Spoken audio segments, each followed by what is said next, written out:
أعوذ بالله من الشيطان الرجيم. بسم الله الرحمن الرحیم.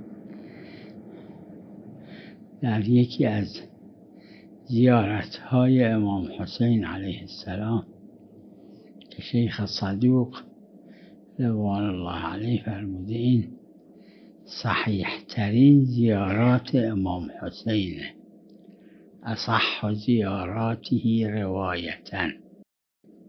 در اون زیارت داره ارادة الرب فی مقادیر اموره تهبط الیکم و تصدر من بیوتکم، یعنی خدای عزوجل هر چی اراده کنه از راه شما انجام میده.